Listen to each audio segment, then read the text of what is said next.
పరివాహక ప్రాంతంలో కురుస్తున్న భారీ వర్షాలకు గోదావరికి వరద పోటెత్తుతోంది. ఎగువన కురుస్తున్న వానలకు శ్రీరామ్ సాగర్ ప్రాజెక్టుకు 89,466 క్యూసెక్ల వరద చేరుతోంది.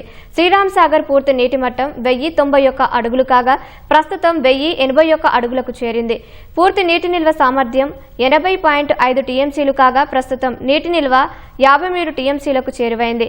కాకతీయ కాలువ ద్వారా 5,000 క్యూసెక్ల నీటిని విడుదల చేస్తున్నారు. నిర్మల్ జిల్లాలో కడం జలాశయానికి భారీగా వరద చేరుతోంది. కడం జలాశయం పూర్తి నీటి మట్టం 700 అడుగులు కాగా ప్రస్తుతం 693 అడుగులకు చేరింది.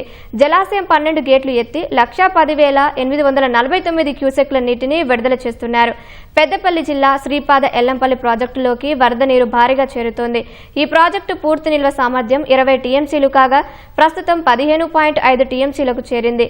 ఎల్లంపల్లికి 13,007 క్యూసెక్ల వరద వస్తుండగా అంతే మొత్తాన్ని Hyderabad metro water supply NTPC అవసరాలు నంది పంప్ హౌస్ ద్వారా విడుదల చేస్తున్నారు. భూపాలపల్లి జిల్లా వ్యాప్తంగా కురుస్తున్న భారీ వర్షాలకు మేడిగడ్డ బ్యారేజీకి వరద ఉధృతి పెరిగింది. ఎగువ నుంచి 3,10,080 క్యూసెక్ల వరద వస్తుండగా అంతే మొత్తం దిగువకు వదులుతున్నారు. వరద ఉధృతికి కాళేశ్వరం త్రివేణి సంగమం వద్ద జలకల సంతరించుకుంది. అటు సింగూరు నుంచి భారీ వరదతో ప్రసిద్ధి పుణ్యక్షేత్రం ఏడుపాయల వనదుర్గ భవానీ ఆలయం 3 రోజుల జల దిగ్బంధంలో చిక్కుకుంది. రాజగోపురంలో ఉత్సవ విగ్రహాన్ని ఏర్పాటు చేసి అమ్మవారికి అభిషేకం, ప్రత్యేక పూజలు చేసి భక్తులకు దర్శనం కల్పిస్తున్నారు.